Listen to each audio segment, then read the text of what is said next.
ಇವತ್ತು ಒಂದು ವಿಶೇಷವಾಗಿರ್ತಕ್ಕಂಥ ಒಂದು ವಿಚಾರಕ್ಕೆ ಸಂಬಂಧಪಟ್ಟ ಹಾಗೆ ನಾನಿವತ್ತು ಒಂದು ಮಾಹಿತಿಯನ್ನು ಕೊಡಲಿಕ್ಕೆ ಈ ಒಂದು ವಿಡಿಯೋ ಮಾಡ್ತೀನಿ. ಏನು ಅಂದರೆ ನೋಡಿ, ಇವತ್ತು ಮನುಷ್ಯ ಬದುಕೋದಿಕ್ಕೆ ಏನೆಲ್ಲ ಕೆಲಸ ಮಾಡ್ತಾನೆ, ದುಡಿಯೋದಿಕ್ಕೆ ಅಥವಾ ಹಣ ಮಾಡೋದಿಕ್ಕೆ ಯಾವೆಲ್ಲ ಕೆಲಸ ಮಾಡ್ತಾನೆ ಅಂತಂದರೆ ನಿಜಕ್ಕೂ ಆಶ್ಚರ್ಯ ಆಗುತ್ತೆ. ಸೊ ಇವತ್ತು ನಾನು ಯಾವ ವಿಚಾರದ ಬಗ್ಗೆ ಹೇಳ್ತೀನಿ ಅಂತಂದರೆ, ನೋಡಿ, ಈ ಒಂದು ಕಾಯಿಯನ್ನು ತಾವು ಬಹುಶಃ ಎಲ್ಲರೂ ನೋಡಿರ್ತೀರ ಅಂತ ನಾನು ಅಂದ್ಕೊಂಡಿರ್ತೀನಿ. ಇದು ಸಾಕಷ್ಟು ನಮ್ಮ ಹಳ್ಳಿ ಭಾಗದಲ್ಲಿ ಈ ಥರದ ಒಂದು ಗಿಡಗಳು ಸಾಕಷ್ಟು ಬೆಳೀತವೆ. ಇದನ್ನು ನಾವು ಹಂದಿ ಗಿಡ ಅಂತೇಳಿ ನಾವು ಕರಿತೀವಿ. ಸೊ ಈಗ ಇದು ಟೌನ್ಗಳಲ್ಲೆಲ್ಲ ಜಿಮ್ಸನ್ ವೀಡ್ ಅಂತ ಹೇಳಿ ಕರೀಲಾಗುತ್ತೆ. ಅದನ್ನು ದತ್ತೂರ ಗಿಡ ಅಂತಲೂ ಕೂಡ ಕರೀಲಾಗುತ್ತೆ. ಇದು ತುಂಬ ಸುತ್ತ ಮುಳ್ಳು ಇರ್ತದೆ. ಈ ಕಾಯಿನ ಸುತ್ತ ಮುಳ್ಳು ಇರ್ತಕ್ಕಂಥದ್ದು. ಸೊ ಒಂದು ವಿಶೇಷವಾಗಿರ್ತಕ್ಕಂಥ ಒಂದು ಕಾಯಿ ಇದು. ಇದನ್ನು ಜಸ್ಟ್ ಅದು ಟಚ್ ಮಾಡಿ ಮುಟ್ಟಿದ್ರೂ ಕೂಡ ಚುಚ್ಚುತ್ತೆ. ಆಮೇಲೆ ತುಂಬ ಸ್ಮೆಲ್ ಕೂಡ ಬರುತ್ತೆ. ಸೊ ಇದರ ವಿಶೇಷತೆ ಏನು ಅಂತಂದರೆ, ಸಾಕಷ್ಟು ವಿಷಕಾರಿಯಾಗಿರ್ತಕ್ಕಂಥ ಒಂದು ಗಿಡ ಇದು. ಇದು ಕಾಯಿ ಆಗಿರ್ಬೋದು, ಅದರ ಹೂಗಳಾಗಿರ್ಬೋದು, ಎಲೆಗಳಾಗಿರ್ಬೋದು, ಎಲ್ಲವೂ ಕೂಡ ವಿಷ ಆಗಿರುತ್ತೆ. ಜೊತೆಗೆ ಇದು ಅದರಲ್ಲಿರ್ತಕ್ಕಂಥ ಬೀಜ ತುಂಬ ವಿಷವನ್ನು ಹೊಂದಿರತಕ್ಕಂಥದ್ದು. ಏನು ಬಹುತೇಕವಾಗಿ ಇದು ಭ್ರಮೆಯನ್ನು ಉಂಟು ಮಾಡ್ತಕ್ಕಂಥ ಒಂದು ನೇಚರನ್ನು ಹೊಂದಿರತಕ್ಕಂಥ ಒಂದು ಸಸ್ಯ ಅಂತ ಹೇಳ್ಬೋದು. ಸಾಕಷ್ಟು ಗೂಗಲಲ್ಲೂ ಕೂಡ ಮಾಹಿತಿ ಇದೆ. ಇದು ಭ್ರಮೆಯನ್ನು ಉಂಟು ಮಾಡುತ್ತೆ. ಜೊತೆಗೆ ಏನೋ ಬ್ಲ್ಯಾಕ್ ಮ್ಯಾಜಿಕ್ಕಿಗೆ ಇದನ್ನು ಯೂಸ್ ಮಾಡ್ತಾರೆ. ಏನೋ ವಶೀಕರಣಕ್ಕೆ ಯೂಸ್ ಮಾಡ್ತಾರೆ. ಕೆಲವರು ನಮ್ಮ ಭಾಗದಲ್ಲಿ ದೇವಸ್ಥಾನಕ್ಕೆ ಅಥವಾ ಆಧ್ಯಾತ್ಮಿಕ ವಿಚಾರದಲ್ಲಿ ಶಿವನ ಪೂಜೆಗೆ ಇದರ ಹಣ್ಣು ಮತ್ತು ಹೂಗಳನ್ನು ಬಳಸ್ತಾರೆ ಅನ್ನುವಂಥದ್ದು ಕೂಡ ಒಂದು ಮಾಹಿತಿ ಇದೆ.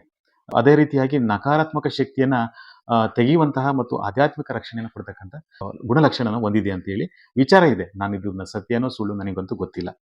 ಅದೇ ರೀತಿಯಾಗಿ ಆತ್ಮ ಪ್ರಪಂಚದೊಂದಿಗೆ ಸಂವಹನ ಮಾಡೋದಕ್ಕೂ ಕೂಡ ಇದನ್ನು ಬಳಸ್ತಾರೆ ಅನ್ನುವಂಥದ್ದು ಕೂಡ ಇದೆ. ಮನಸ್ಸನ್ನು ನಿಯಂತ್ರಣ ಮಾಡೋದಕ್ಕೆ ಅಭ್ಯಾಸ ಮಾಡ್ತಕ್ಕಂಥ ಸಂದರ್ಭದಲ್ಲಿ ಇದನ್ನು ಬಳಸ್ತಾರೆ ಅನ್ನುವಂಥದ್ದು ಕೂಡ ಇದೆ. ಇದರೊಳಗಿರ್ತಕ್ಕಂಥ ಬೀಜ ತುಂಬಾ ವಿಷಕಾರಿಯಾಗಿರ್ತಕ್ಕಂಥದ್ದು. ಸೊ ಇದನ್ನು ಏನಾದ್ರು ದೇಹಕ್ಕೆ ಸೇವಿಸಿದ್ರೆ ಸಾಕಷ್ಟು ಒಂದು ಏನೋ ಒಂಥರ ಭ್ರಮೆ ಬಂದ ರೀತಿಯಲ್ಲಿ ಆಕಾಶದಲ್ಲಿ ತೇಲಾಡುವಂಥ ಲಕ್ಷಣಗಳು ಆ ಒಂದು ವ್ಯಕ್ತಿಗೆ ಕಾಣಿಸ್ತದೆ. ಜೊತೆಗೆ ತಿಂದಾಗ ಬಾಯಿ ತುಂಬಾ ಒಣಗುತ್ತೆ, BP ಜಾಸ್ತಿ ಆಗುತ್ತೆ, ರಕ್ತದ ಒತ್ತಡ ಜಾಸ್ತಿ ಆಗ್ತದೆ. ಆಮೇಲೆ ಇದು ಕೋಮಾಗಿ ಹೋಗ್ತಕ್ಕಂಥ ಸಂದರ್ಭಗಳು ಉಂಟು. ಅದೇ ರೀತಿಯಾಗಿ ಸಾವು ಕೂಡ ಸಂಭವಿಸುವ ಸಾಧ್ಯತೆ ಹೆಚ್ಚು. ಸೊ ನಾನು ಹೇಳಲಿಕ್ಕೆ ಬಯಸ್ತೀನಿ ಅಂದರೆ, ನೋಡಿ, ಈ ಥರದ ಒಂದು ಸಸ್ಯಗಳು ಈ ಪ್ರಪಂಚದಲ್ಲಿ ಸಾಕಷ್ಟು ಗಿಡಗಳಿದೆ. ಒಂದಕ್ಕಿಂತ ಒಂದು ವಿಭಿನ್ನವಾಗಿದೆ. ಅದು ಗಾತ್ರದಲ್ಲಾಗಿರ್ಬೋದು, ಅದರ ರುಚಿಗಳಲ್ಲಾಗಿರ್ಬೋದು, ಅಥವಾ ಆಕಾರದಲ್ಲಾಗಿರ್ಬೋದು, ಬಣ್ಣಗಳಲ್ಲಾಗಿರ್ಬೋದು, ನಾನಾ ರೀತಿಯ ವಿಭಿನ್ನತೆಯನ್ನು ಹೊಂದಿರ್ತದೆ. ಕೆಲವು ಗಿಡಗಳು ಕಹಿಯಾಗಿರ್ತದೆ, ಕೆಲವು ಗಿಡಗಳು ವಿಷಕಾರಿಯಾಗಿರ್ತದೆ, ಕೆಲವು ಗಿಡಗಳು ಸಿಹಿಯಾಗಿರ್ತದೆ, ಕೆಲವು ಗಿಡಗಳು ಖಾರವನ್ನು ಹೊಂದಿರ್ತದೆ, ಮತ್ತು ಕೆಲವು ಸಸ್ಯಗಳು ಕಾಯಿಗಳು ಹುಳಿಯನ್ನು ಹೊಂದಿರ್ತದೆ. ಸೊ ಹೀಗೆ ಪ್ರತಿಯೊಂದು ಕೂಡ ಒಂದೊಂದು ಒಂದು ನೇಚರನ್ನು, ಅದೊಂದು ಸ್ವರೂಪವನ್ನು, ಗುಣಲಕ್ಷಣವನ್ನು ಹೊಂದಿರತಕ್ಕಂಥದ್ದು. ಸೊ ಅದನ್ನೇ ಒಂದು ದುರುಪಯೋಗ ಮಾಡಿಕೊಂಡು ಈ ಸಮಾಜದಲ್ಲಿರ್ತಕ್ಕಂಥ ಜನಗಳ ಒಂದು ಏನು ಅಜ್ಞಾನವನ್ನು ಅಥವಾ ಮೌಢ್ಯತೆಯನ್ನು, ಅವರ ಒಂದು ದೌರ್ಬಲ್ಯತೆಯನ್ನು ಅವರು ದುರುಪಯೋಗ ಮಾಡಿಕೊಂಡು ಈ ಥರದ ಒಂದು ಅವರಿಗೆ ಮಾಟ ಮಂತ್ರ, ವಶೀಕರಣ, ಬ್ಲ್ಯಾಕ್ ಮ್ಯಾಜಿಕ್ ಅನ್ನುವಂಥ ಸಮಾಜಘಾತಕ ಕೃತ್ಯಗಳನ್ನು ಮಾಡಿ ಅವ್ರನ್ನ ಕಲ್ಪನಾ ಲೋಕದಲ್ಲಿ ಭಯದಲ್ಲಿ ಎದುರಿಸಿ ಅವ್ರಿಗೆ ಪರಿಹಾರ ಮಾಡಿಕೊಡ್ತೀವಿ ಅಂತ ಹೇಳಿ ಅವರಿಂದ ದುಡ್ಡನ್ನು ಕಿತ್ಕೊಡುವಂಥ ಒಂದು ದಂಧೆ. ನೋಡಿ, ಇದು ನಾನು ಈ BDA ಲೇಔಟಲ್ಲಿ ಒಂದು ವಾಕ್ ಮಾಡ್ತಾ ಇದ್ದೆ ಮೊನ್ನೆ. ಆ ಸಂದರ್ಭದಲ್ಲಿ ಒಂದು ಕಾರಲ್ಲಿ ಒಂದು 7-8 ಜನ ಬಂದು ಇದನ್ನು ಕಿತ್ಕೊಂಡು ಕಾರಲ್ಲಿ ತುಂಬ್ಕೊಂಡ್ಬಿಟ್ರು.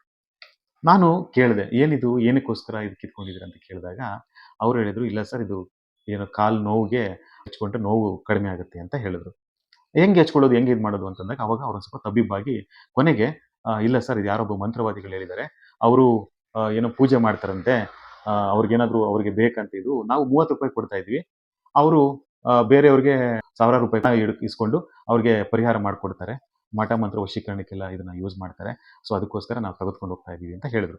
ಸೊ ನನಗೆ ಶಾಕ್ ಆಯಿತು. ಏನಿದು, ಈ ಥರದ ಒಂದು ಸಮಾಜದಲ್ಲಿ ಎಂತೆಂಥ ಕೃತ್ಯಗಳನ್ನು ಮಾಡ್ತಾ ಇದ್ದಾರೆ, ಬದುಕೋದಿಕ್ಕೆ ಎಂತೆಂಥ ಕೆಲಸಗಳನ್ನು ಮಾಡ್ತಾ ಇದ್ದಾರೆ, ಯಾವ ದಾರಿಗಳನ್ನು ಕಂಡುಕೊಳ್ತಾ ಇದ್ರಲ್ಲ ಅಂತೇಳಿ ನನಗೆ ಬಹಳ ಆಶ್ಚರ್ಯ ಆಯಿತು.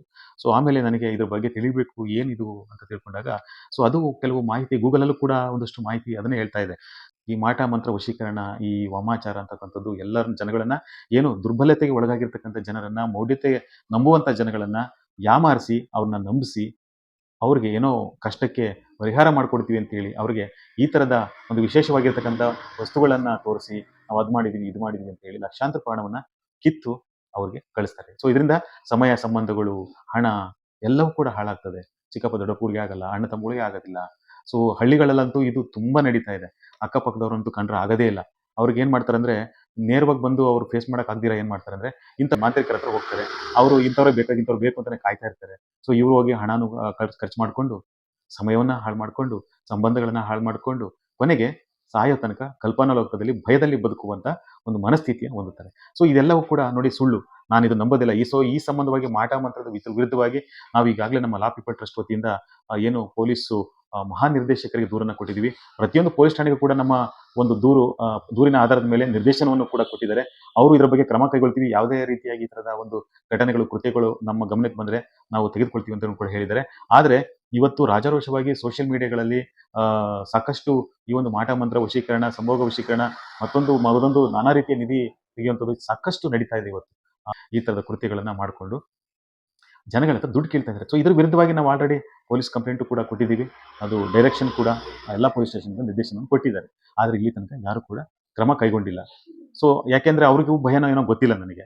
ಸೊ ಇದ್ರ ಬಗ್ಗೆ ಒಂದು ಸೂಕ್ತ ಕ್ರಮ ಕೈಗೊಳ್ಳಬೇಕು. ನೋಡಿ, ಬ್ಲಾಕ್ ಮ್ಯಾಜಿಕ್ ಆಕ್ಟ್ 2017 ಒಂದು ಆಕ್ಟ್ ಇದೆ.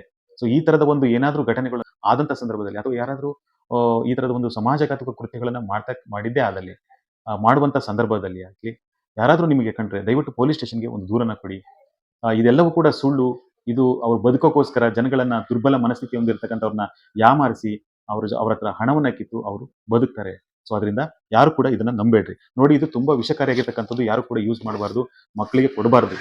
ಇದು ಬಹಳ ಒಂದು ಪರಿಣಾಮಕಾರಿ ಉಂಟುವಾಗ್ತಕ್ಕಂಥದ್ದು. ಸೊ ಯಾರಾದರೂ ಈ ರೀತಿಯ ಒಂದು ಕಾಯಿಗಳನ್ನ ಅಥವಾ ಯಾವುದಾದ್ರೂ ವಸ್ತುಗಳನ್ನ ಇಟ್ಕೊಂಡು ನಿಮ್ಮನ್ನ ಎದುರಿಸೋದು, ಮಾಟ ಮಂತ್ರ ವಶೀಕರಣ, ಮಗದೊಂದು ಏನೇ ಒಂದು ಕೃತ್ಯಗಳನ್ನು ಮಾಡಿದ್ರೂ ಸಹಿತ ಸಂಬಂಧಪಟ್ಟಂತ ಪೊಲೀಸ್ ಠಾಣೆಗೆ ದೂರನ್ನು ಕೊಡಿ.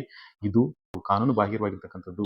ಈ ಒಂದು ಕಾಯಿನ ಇಲ್ಲೆಲ್ಲ ಉಚಿತವಾಗಿ ಸಿಗುತ್ತೆ. ನಮ್ಮ ಹಳ್ಳಿಗಳಲ್ಲಂತೂ ತುಂಬಾ ಸಿಗುತ್ತೆ. ಇದು ಹಂದಿ ಗಿಡ ಅಂತ ಕರಿತೀವಿ ನಾವು ನಮ್ಮ ಕಡೆ.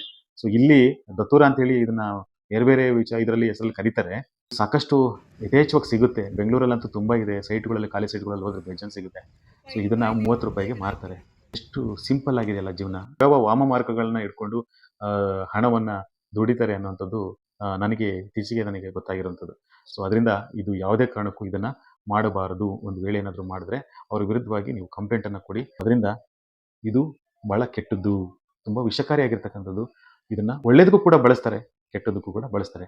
ಬಹುತೇಕವಾಗಿ ಇದು ಕೆಟ್ಟದಕ್ಕೆ ಬಳಸ್ತಾರೆ ಅನ್ನುವಂಥದ್ದು ಮಾಹಿತಿ ಇದೆ. ದಯವಿಟ್ಟು ಯಾರು ಕೂಡ ಇದನ್ನ ಉಪಯೋಗಿಸಬೇಡಿ ಅಂತೇಳಿ ಈ ಸಂದರ್ಭದಲ್ಲಿ ನಾನು ಹೇಳೋದಕ್ಕೆ ಬಯಸ್ತೇನೆ. ಎಲ್ರಿಗೂ ನಮಸ್ಕಾರ.